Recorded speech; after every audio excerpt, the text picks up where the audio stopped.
Hello and welcome to the Tank Club. The latest New World expansion has released, and this week we've been doing a lot of testing with the brand new weapon, the Flail. This is a weapon that seems to work really well with both a tank and a healer, and I'm going to show you my top builds so far when using a Flail. If you're interested in trying out New World or the new expansion, make sure you click on the affiliate links in the description to get the game and also support the content of the Tank Club for free. So first we're going to take a look at my general Flail Tank setup, and we've gone mostly into Cleric. Now the reason for this is because these are very useful skills and passives. We've got Arcane Smite, which is our first ability. You're going to leap forward, strike the ground, you're going to do damage. It's going to leave behind a hazardous area at the impact point that inflicts a stack of impairment. To all targets that enter, impairment deals weapon damage per second and inflicts weaken by 10% up to a max of 3 stacks. So impairment is something that you're going to see a lot of within this build, so we're going to be able to maintain a lot of weaken on the enemies as an area of an effect, because we're going to be able to apply lots of different ways of this impairment. We then go with Epic Flail. Smite hits reduced cooldown, so we get the reduced cooldown. We get a bonus here, so if you're using a tower shield, we get 30% fortified for 6 seconds, so that's going to be really strong.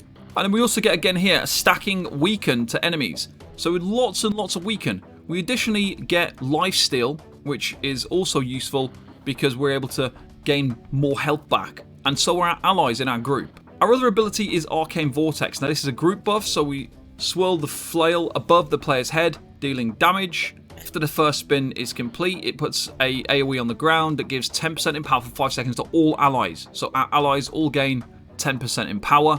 And then we've got this one here to apply a root and a mobilization for enemies that are inside it as well. So we get a group buff and we get an enemy debuff with this root and a mobilization. The other perks that we've got here, so I've gone with weighted superiority, because with heavy armor we're going to get reduced cooldowns when we get hit.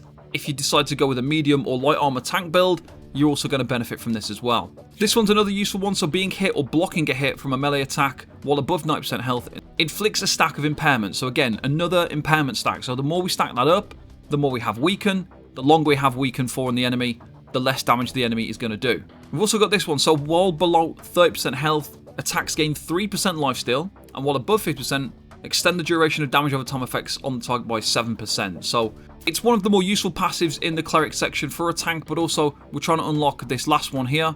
And then we've also got leader of the pack, so when no allies are within 5 meters, you get 10% more base damage. When one or more allies are within 5 meters, they gain Empower. So again, we're buffing our group members with more Empower. So we've got 10% from that, we've got 5% from that as well. So leader of the pack, another group buff. We've then got this, so Better Together.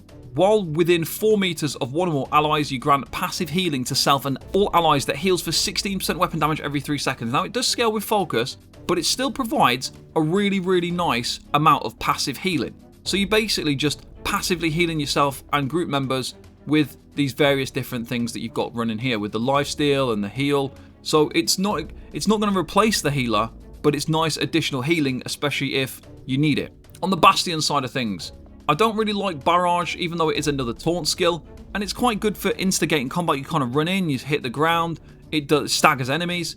So you can use this for additional crowd control and taunt if you're struggling to keep aggro of enemies. But I personally have chosen to not use this. I have gone with Warding Bludgeon. You've got to have this really. This is a really nice skill. It is an AoE taunt, and it's also going to do Reinforced Fortify to yourself and all allies within 3 meters, increasing armor by 50%. So your melee range damage dealers are going to get reduced damage, which is really nice. Stamina damage taken is reduced by 25% for 0.5 seconds after activating blocking. Not exactly super useful for half a second, but it's something. The other part is the important bit though. So while we've got Reinforced Fortify active, we get impairment stacks for that weaken. So obviously even more stacks of weaken coming in with the impairment.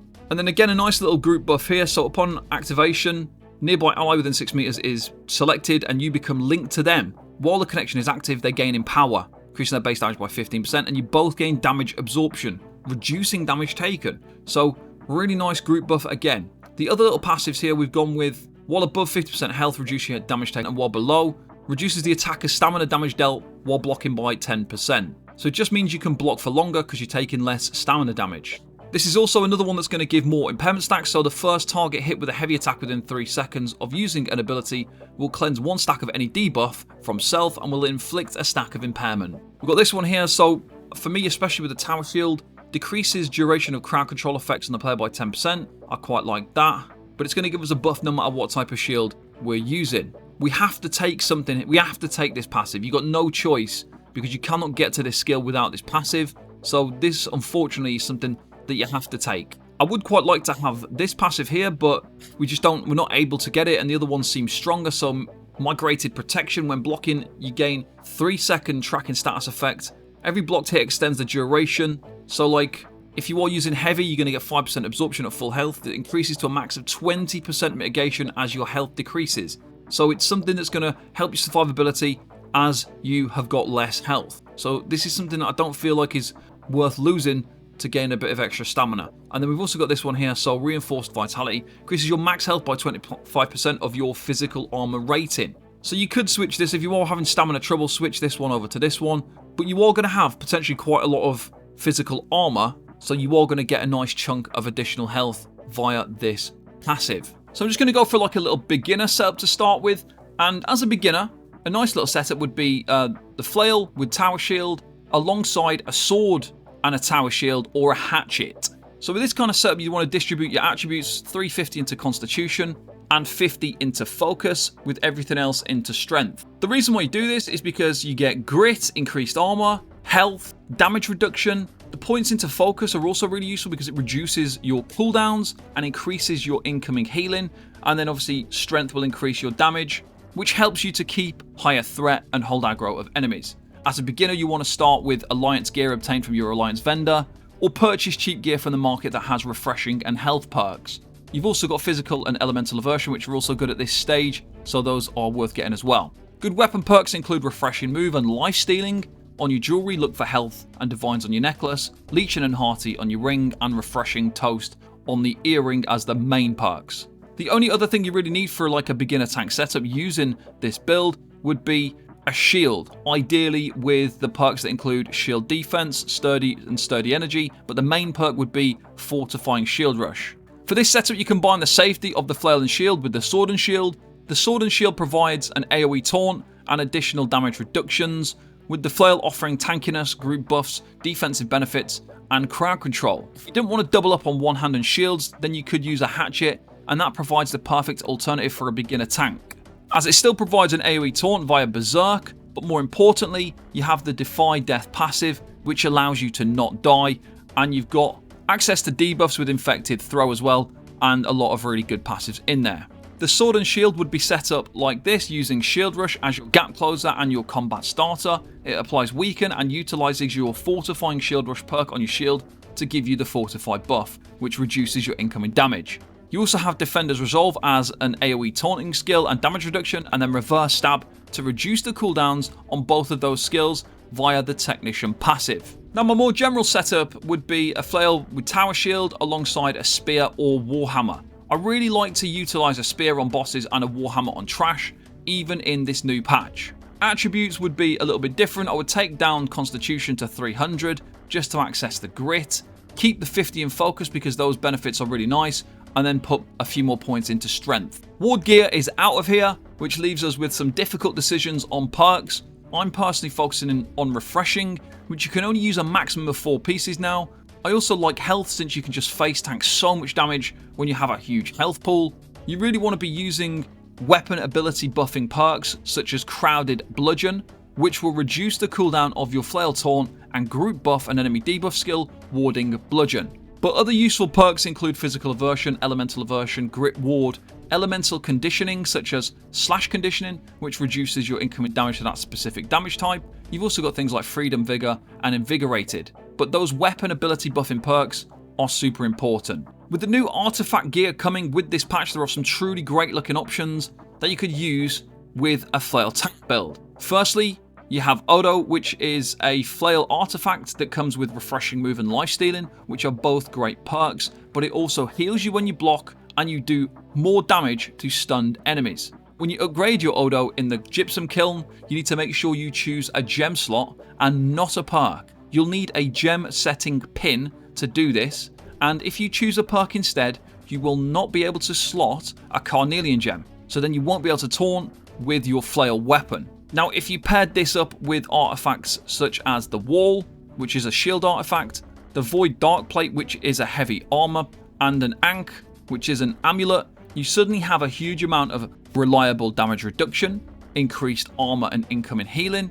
And I'm not able to fully test this on a live server just yet because these artifacts are not accessible at the moment. But in theory, you could become unbelievably tanky and have no problem dealing with higher damage fights. You'd be able to face tank a lot of damage and just power through it with very little effort. With my spear, I always like to have Enfeebling Skewer and Trenchant Rend. On my Warhammer, I like to have Sundering Shockwave. My spear setup would normally look something like this, with Cyclone for a taunt, Skewer for damage and to proc my Enfeebling Skewer, and Preferate for Weaken and Rend. During trash packs, using a Warhammer, it would be with Shockwave to proc the Sundering Shockwave perk, which also applies Rend and Weaken. It staggers and stuns, which means we do more damage with our flail, because we've got that Odo, which does more damage to stunned enemies. We then want to use Wrecking Ball for the extra crowd control, and then Armor Breaker for more Rend, but you could switch Rend for Mighty Gavel if you would like an additional taunt. The flail really does feel like an upgraded sword and shield. It's a good alternative that gives you really nice damage reduction, group benefits, and crowd control, which helps it to overtake the sword and shield. The biggest issue so far is that it doesn't do enough damage, and you'll sometimes find yourself struggling to maintain threat of bosses, especially when you are with a maxed out group using artifact weapons. Just keep in mind, when setting up, if you are struggling, try using some despised or hated perks to help you out. But the flail just does really seem like a good weapon to use for a tank. Let me know in the comments below what you think of this weapon and how you've decided to use it. For more New World content, check out my website, thetankclub.com. We're currently updating all of our pages for Season 3 as we finish all of our testing, so we'll have upgrade to builds, guides, and more. Thank you to all of our YouTube members and Patreon subscribers for funding and supporting the Tank Club. Thank you very much for watching, and I'll see you next time. Bye-bye for now.